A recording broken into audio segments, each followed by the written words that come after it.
am in a different location. I am in my kitchen, and I think we are going to do a different type of video here. I had asked on my Instagram for some advice, some feedback. What kind of videos are you guys liking? What are you not liking? What do you want to see in the future? And I had quite a few people DM me and say, do some cooking. What do you feed your family? How do you do it? What do you do? So I thought I would just give you an insight into 3 meals maybe that I'm making this week. I usually cook probably 6 days a week, maybe 5 if we have a leftover day, and then we usually do a takeout night, either pizza with the kids or we order sushi or something like that. So anyways, this is what I'm thinking. So I'm thinking I will do not like a chef video, because I mean, I'm not a chef, I'm just a home cook. Give you some inspiration. So I watched these videos when I was nursing Clay. I would watch these things nonstop. Oh, all that noise in the background, that's my dishwasher right here running. So sorry, it might be a little noisy. I'm actually gonna stop it. I binge watched these What's for Dinners with Jessica O'Donoghue, or there's so many other women that do these and they're amazing. Just to give you a little inspiration. So let me tell you where we're at. It is fall. The weather has changed very dramatically over the last week. It's cold. We're done with barbecue. I'm so over barbecue. And we are ready for some fall meals. So it's Tuesday night, October 6th, I believe. Maybe the 5th. No, it's the 6th. And my mother-in-law is coming over for dinner because we have to go to the church tonight. I'm doing classes to become a Catholic, and she is my sponsor. So she's coming home with my husband from work, and we're all gonna have family dinner. So this is what I'm thinking. She doesn't like anything spicy or too crazy. We were gonna do pork tacos, but instead I'm just gonna do like a honey glazed pork tenderloin with carrots, peas, and mashed potatoes. Pretty basic. So, okay, so I am just on Pinterest, my favorite place to be. If you don't follow me, it is Brittany Baldwin Blogs. I'll link it down in the description. You should. I have the best recipes. I have sweet printables, anything you're looking for. So this recipe looks so good to me. So it's for, I'm cooking a tenderloin, and I think that's what they cooked here. Yeah, it is. Okay, so I'm just gonna get all the ingredients together. Anyways, I've already prepped my sides because I usually get going on that when Clay first goes down for his nap, which he's been napping for a little bit. So I have the potatoes cut up in salted water, ready to go, and the carrots. And I love chopping carrots like in these weird shapes. So it looks like this recipe has a spice rub, and then it has the honey garlic glaze. So I'm just gonna make the spice rub first. So it calls for 1 teaspoon of sweet paprika. I just have regular paprika, which I think is fine. 1, 2, and then 1 teaspoon of garlic powder.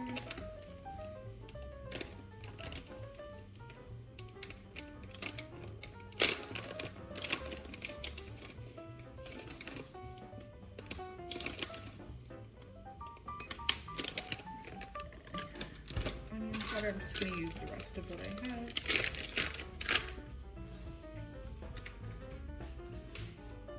And then it calls for dried thyme and dried rosemary. I only have fresh. I got it out of the garden. I've already chopped it up. So that, and then it also calls for black pepper.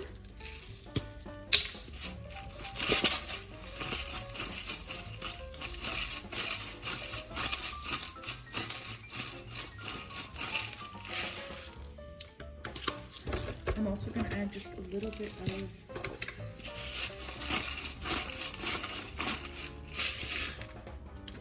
Okay. Mix it all up.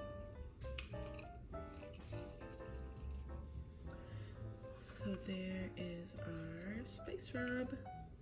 That looks good. Okay. Okay, now we're gonna make the honey garlic glaze that goes on top. It calls for 4 cloves of garlic minced. This is 3 cloves. They're huge, so I think 3 is more than enough. And then it calls for a 1/4 cup of honey. Oh, I haven't even opened this yet.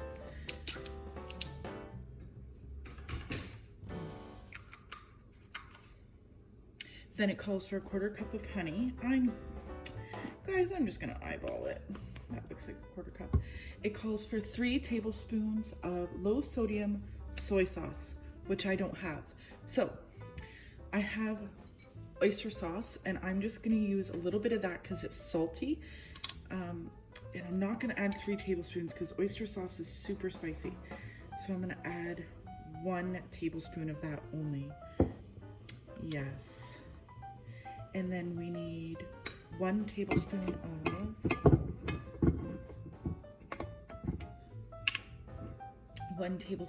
olive oil.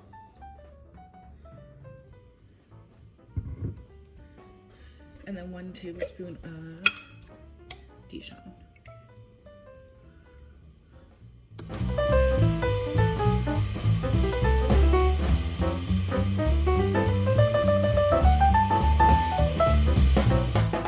So now I'm just coating the pork tenderloin in the dry rub that we made and making sure I get the entire pork tenderloin. And I hate touching raw meat. This is my worst nightmare. I immediately washed my hands. Ugh. So now I'm just browning the pork tenderloin in my cast iron skillet. After I've browned all sides of the pork tenderloin, I'm then pouring over the glaze and placing the cast iron skillet into an oven that's at 375. Okay, so here's our finished product. I used a meat thermometer. I didn't show this. I took it out when it was at 145 degrees. That's what the recipe recommended. I've let it sit for about 5 minutes, so I'm going to cut into this and show you what it looks like. So I like to cut the meat on a diagonal, and it was cooked perfectly, so definitely follow the recipe. So this is what the final product looks like. This is my plate, and these are the kids' plates. I just wanted to show you before we eat.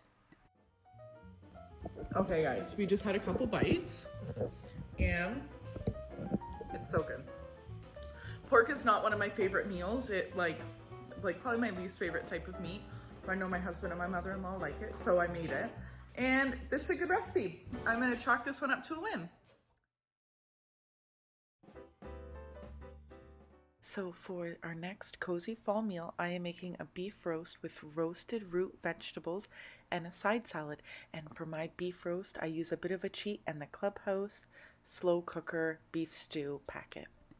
I like to start by preparing all my vegetables for my roasted root vegetables. We are doing carrots, parsnips, celery, potatoes, and then I'm using onions and garlic as flavor enhancers. So I'm trying to chop all the vegetables in roughly the same size so that they are cooking evenly and we don't have burnt pieces or undercooked vegetables. And of course I have Harper on the counter helping me. She's been doing this since she was very young. She loves helping, mixing, and cutting with her knife. I highly recommend it. Now to prepare the vegetables, I'm just going to drizzle them with some olive oil. I also am using pink Himalayan salt, just a couple grinds of that. I'm also adding in some pepper. I prefer fresh ground pepper and Italian seasoning. You can use any herbs you want here. It always turns out they're very delicious. And now we're just giving it a good mix.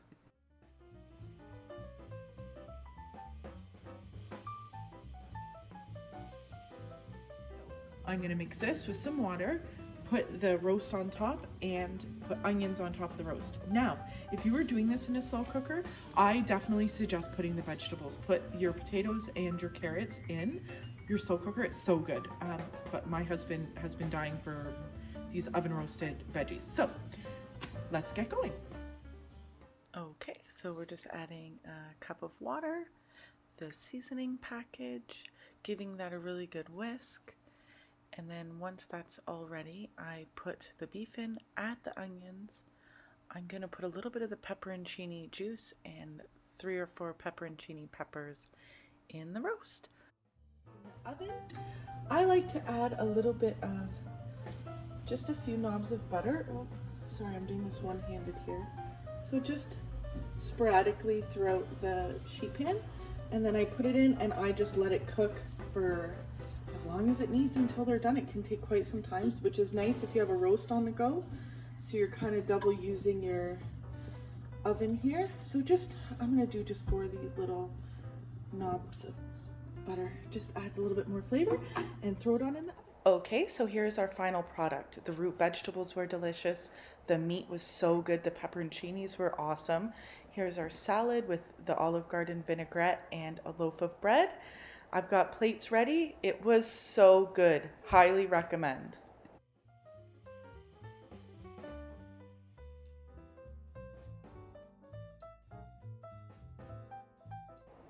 So our last meal that we're going to go through is a Pinterest find for me. So right now I'm going through my Pinterest account on Brittany Baldwin blogs, and it is Crockpot apple pie oatmeal. This is so delicious either for breakfast or a snack. When cold weather hits, you and your kids need hearty meals that are warm, and this one hits the spot. So here are the ingredients that we're going to need. I'm adding a couple extra things like hemp hearts and flaxseed to make the recipe a bit healthier.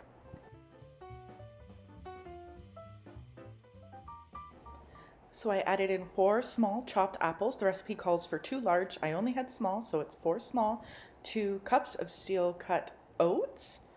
Just measuring that out.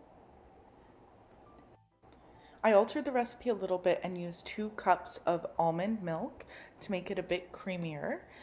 And then to that, I also added 6 cups of just water. I added a little bit more liquid than what the recipe called for because I store it all week and I do like it a little bit more liquidy and creamier. I'm using a little bit of honey as a sweetener, just a sprinkle of flax seeds. I'm also adding a sprinkle of hemp hearts for protein, and now for flavoring, some cinnamon. And I also added a little bit of vanilla and gave it a really good mix.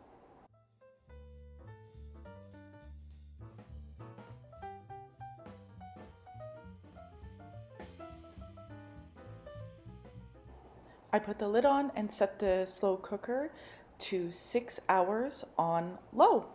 It's a really good idea to do this overnight. So this is what it looks like after cooking on low for 6 hours. It was the perfect amount of liquid. It was super creamy, cooked properly. The apples were still intact, but were so delicious. The spice was on point with the cinnamon, and I think I added in a little bit of nutmeg. So this is just an example of how I would serve this up for myself. I would do a couple scoops of the oatmeal. I like to add in a little bit of almond milk to add in that creamier, but other garnishes you could use is a spoonful of peanut butter, frozen berries. You could also chop up some banana, which is really delicious, or even add some nuts. But my kids love it. I love it. Highly recommend for fall. Thank you guys. I hope we see you in the next one. Bye.